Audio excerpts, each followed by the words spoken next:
for inquiry for joint statement. Merci, Madame la Présidente.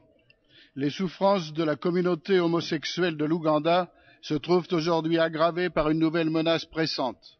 Dans une interview à Reuters la semaine passée, le ministre de l'Éthique de l'Ouganda a confirmé son souhait d'interdire 38 ONG parce qu'elles recrutent comme homosexuels de jeunes enfants du pays. Fin de citation.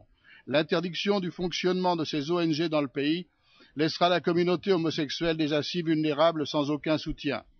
Le projet de loi proposé au Parlement ougandais comprend l'introduction de la peine de mort pour les homosexuels pratiquants et l'emprisonnement pour ceux qui ne se résolvent pas à dénoncer une personne qu'ils savent être homosexuelle. Plusieurs membres du Parlement et leaders religieux ont apporté leur soutien à ce projet de loi. Si cette décision prend effet, les conséquences seront terribles pour plus de 5% de la population, et ceci seulement à cause d'une orientation sexuelle différente de celle de la majorité.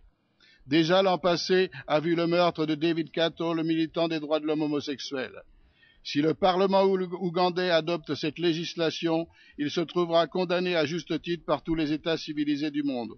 Nous incitons fermement le gouvernement, les hommes politiques, les dirigeants religieux et le peuple de l'Ouganda à réfléchir très sérieusement à leurs obligations concernant les droits de l'homme et de l'humanité en général.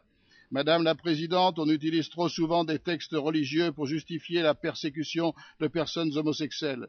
Chacun a le droit à sa conviction religieuse, mais elle ne donne en aucun cas le droit de persécuter autrui. Ce Conseil a une claire responsabilité, celle de s'exprimer contre la persécution de toutes les minorités, qu'elles soient sexuelles, religieuses, raciales ou autres. Nous ne devons pas laisser les préjugés religieux l'emporter sur les droits de l'homme. Nous demandons donc au Conseil d'envoyer un message clair au gouvernement ougandais et à tous les États qui persécutent les homosexuels et personnes transgenres. Ceci est totalement inacceptable par rapport aux droits de l'homme et à la loi humanitaire. Ils doivent se mettre en accord avec les prescriptions des traités dont ils sont signataires. Merci, Madame la Vice-présidente.